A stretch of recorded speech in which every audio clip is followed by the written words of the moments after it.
Karon pa lang, subsub na ang pagpangandam sumaabot nga kalagkalag sa Dakbayan sa Ormoc, probinsya sa Leyte. Live gikan sa Ormoc City si Nico Serino. Nick.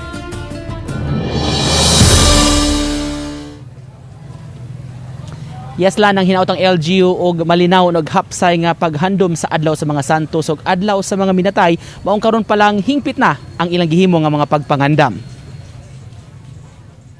Sa Ormoc City Cemetery sa Barangay Canajing, nagmingaw pa ang sitwasyon dihang gibisita namo karong adlaw. Makabatan-unan og kalalakinan nga nagtanyag og serbisyo ang sagad nga nagtambay sa dapit. Bitbit nila ang silhig tukog, bungay ug sundang. Lakip sa serbisyo nga gitanyag nila ang pagpaghampas sa mga sagbot nga nanubo na sa mga nicho. Magdepende sab kuno sa ihatag sa customer, ingon man kung unsa kalabong ang sagbot nga ilang hipusunon. Ang ubang mga lubong, daghan-daghan pagyod ang trabahoon ug limpyuhanan. Tagtungod na sir, og pili hatag nila. Aha. Mao ra na mo karon. Yung ko nila. Daghan na po nag-abot-abot sa pagyod, hindi pa. Mingo po kayo. Oh, balimpyo ni sila sir. Kay tungod na yung sagbot pa. Kung gawon man kayo. Si William, usa ka college student, lakip sa nag-sideline pagpanglimpyo aron makakwarta. Nang hinaot siya nga mudaghan ang mga tao samtang magkaduol ang kalag-kalag. Pumangyo po. Kuan kung sobra rasad ka mahal. Nya, amo rasad tugtan og madapod namo kay hago po ang hago. Labi na sa pental, mahal mo lang pental. Nya, kung mahalan sila, mahangyo sila og madapod namo. Matud ni Ormoc City Mayor Lucy Torres Gomez, nahanay na nila ang plano para sa kalag-kalag. May mga free ride nga itanyag sa mga tao padung sa sementeryo. Nakig-coordinate na sab sila sa kapulisan, kabarangayan ug volunteers aron mapabilin ang kahapsay ug kalinaw sa mga samang. Kay may curfew nga gipatuman sa Ormoc City, walay overnight nga mahitabo sa mga sementeryo. Health protocols are still in place, no?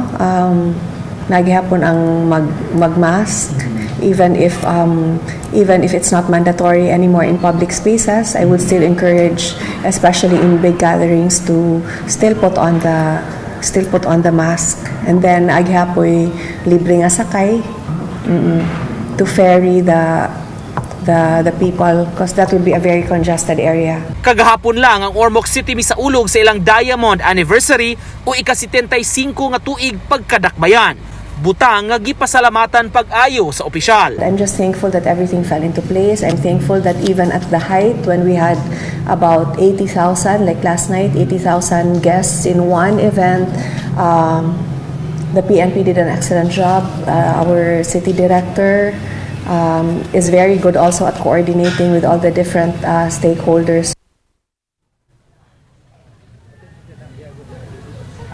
Month-long lan kini makalihukan nga giandam atol ni ining kasaulugan sa charter anniversary sa Dakbayan sa Ormoc. Apan kay naghinapos naman kini karong buwana, menos na lang ang mga kalihukan nga nahabilin sama sa himuon karong gabi nga LGU night dinhi sa Ormoc City Superdome. Ako na latest gikan dinhi sa Leyte, Lan. Nick, clarification lang as to the restriction. Wala na ba'y limit bata, tiguang, vaccinated o unvaccinated makasulod as mga samang? Yes lan, wala na kayong mga restrictions kumpara gyud atong last year kung inyo mahinduman daw sa murag mibalik na lan. Apan kanon ang gipahinumdom ni Mayor Gomez nga importante gyud gihapon pagtuman sa tanan nga mga health protocols, subayon gyud gihapon aron makalikay sa sakit. Apan matud niya nga daw sa mubalik na sabta sa atong naandan labi na gyud ining na tradisyon na nato paghandom sa mga minatay. Lan. Kay daghang salamat, Nico Serino.